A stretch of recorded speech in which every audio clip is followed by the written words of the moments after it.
Bom, eu vou fazer esse vídeo agora aqui, porque me pediram já para fazer tutorial explicando o lançamento da estrutura no F2, né? Quando eu confiro os resultados dos vídeos ali, eu confiro com o F2, eu já tenho ele lançado, né? Então, o que eu vou fazer? Eu vou lançar aqui um exemplo, vou postar esse vídeo mostrando como eu faço para lançar uma estrutura simples aqui no F2.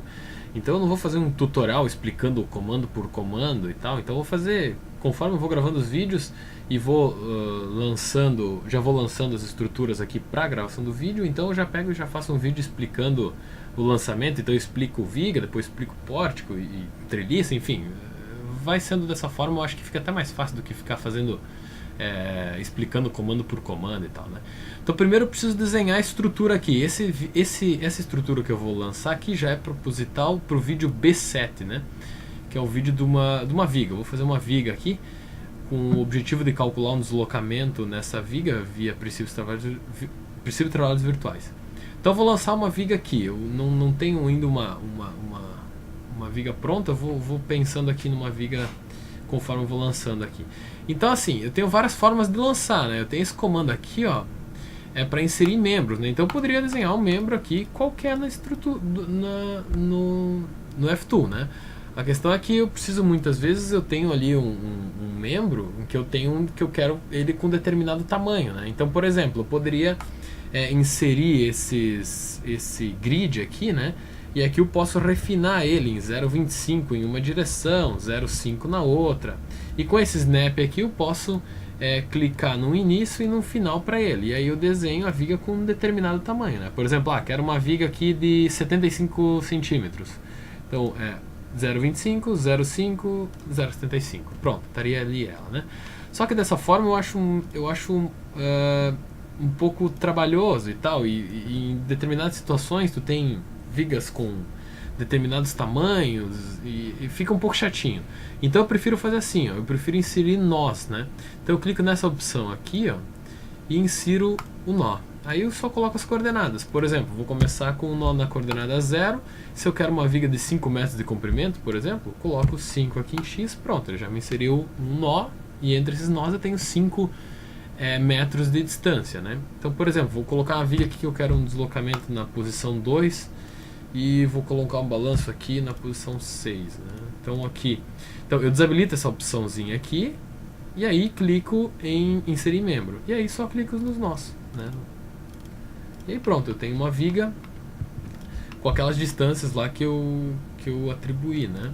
Aí aqui nessa opçãozinha, ó, eu tenho condições de suporte, né? Então são os apoios. Então aqui, por exemplo, vou colocar um apoio de primeiro gênero que restringe só na direção Y. Clico aqui, insiro onde eu quero. Nesse caso, eu queria ele aqui, ó. E aí, se eu quiser um apoio de segundo gênero, eu restringo nas duas direções, em X e em Y, seleciono o nó e clico aqui em aplicar. Pronto, está lançado uma viga com os seus apoios, né? Então, só para mim conferir aquelas medidas, né, eu poderia então pegar aqui essa cotinha, clico no nó e clico no outro e arrasto para baixo. Pronto, eu tenho as medidas da minha viga, né? Ok? Aqui tem essas opções que eu geralmente costumo mexer aqui, ó. Essas opções eu costumo deixar todas no tamanho maior aqui, tamanho de texto, tamanho de apoio e tal. Eu costumo deixar no maior possível aqui das opções. Ok? Então, para o desenho ficar um pouco mais organizado, eu geralmente coloco um grid assim para puxar essas cotas, né? Então, por exemplo, aqui eu puxaria as cotas aqui, fica um pouco mais organizado, né? Certo? Ok? Outra coisa que eu sempre mexo aqui é nas opções unidades, né? Então aqui elas vêm com algumas unidades padrão aqui, né? E aí aqui tu pode formatar, por exemplo, o deslocamento está dado em milímetros, mas eu geralmente deixo em metros, né? Se tu clicar aqui em sistema internacional, quilonewton metro, né? Eu sempre deixo quilonewton e metro, né, nas unidades. Então aí o módulo da cidade, aí que tu clica aqui, tu deixa qual é o formato do número que tu quer. Sei lá, quero o módulo da cidade com 2 casas depois da vírgula, ou geralmente o módulo da cidade é um número inteiro, coloca ele inteiro aqui. E por aí vai, né? É justa, força, quero 3 casas, que ele me mostre 3 casas depois da vírgula. Carga uniforme distribuída 2, tá bom?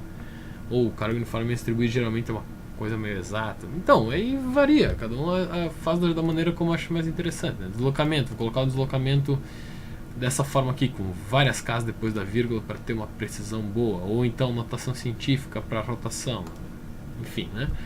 Então aqui é só colocar, eu sempre deixo isso em quilonewton e metro mesmo, né? Mas aí vai de cada necessidade mesmo. Mas o que? Então tá lançada a viga, cotas, pá, aí aqui ó, eu coloco o módulo de elasticidade do material, né? Então aqui eu cadastro um módulo de elasticidade. Então, por exemplo, vou cadastrar, vou imaginar que esse membro, entre esse apoio e esse apoio, eu tenho ou vamos imaginar, o módulo de elasticidade é uma propriedade do material. Vamos imaginar que essa viga é feita toda de um só material, né?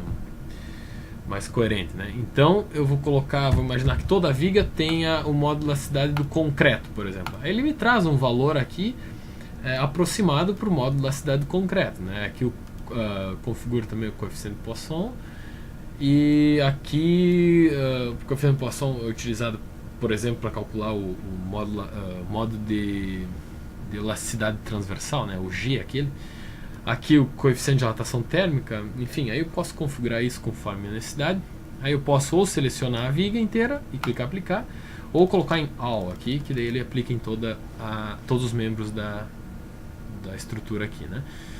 Aqui nesse botão eu defino a seção transversal, né? Então, por exemplo, vou imaginar que essa viga que está entre esses dois apoios aqui, eu tenho uma viga retangular.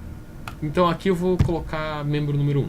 Aí clico aqui e configuro aqui. Vou imaginar que é uma viga de 20 centímetros de base por uma altura de 50. Então eu posso selecionar essa viga aqui e clicar em aplicar. Mais uma vez, se eu clicar aqui em All, eu aplico em todos os membros da estrutura, né? Aí eu posso cadastrar uma nova, imaginando que esse trechinho aqui no final, ele tem uma seção diferente. Vamos imaginar que ela tem, por exemplo, 20 por 30. Sei lá. Só para mostrar que eu posso configurar seções diferentes, né? Então eu clico com o direito aqui em cima, ele me aparece o módulo de elasticidade, o coeficiente de Poisson e vários parâmetros, né? Entre os quais, por exemplo, as dimensões, base vezes altura, né? Base e altura, no caso. E aqui é diferente. Eu coloquei 20 aqui, né? Então, aqui nesse caso eu configurei 20 por 20, então tá aí, ela colocou 20 por 20 seção transversal, certo? Aí, cargas. Por exemplo, vou colocar uma carga uniforme aqui nesse primeiro trecho. Vou chamar essa carga de W, vou aplicar nesse trecho aqui, ó, uma carga de menos 20. Então, seleciono o trecho e clico aqui. Pronto. Aí eu vou colocar uma carga, aqui são forças, né? Forças ou momentos pontuais, né? Vou colocar aqui uma carga P. Então, vou imaginar que aqui nesse ponto eu tenho uma carga vertical de 10, ou sei lá, 40. E nesse mesmo nó eu tenho um momento aí de 50. Tá aí. Ok? Então, por exemplo, lancei uma viga. Então, basicamente isso, né? Aqui para mim calcular, daí dou um salvar, ok? E aí só clico aqui para obter os esforços normais, o esforço cortante, momento fletor, diagrama momento fletor, e aqui os deslocamentos, né? Bom, então por esse vídeo vai ser só isso, e nos próximos vídeos eu vou lançando tipos diferentes de estrutura, e possivelmente ao decorrer dos vídeos as dúvidas vão se sanando, né? Bom, então por esse vídeo é mais ou menos isso, valeu!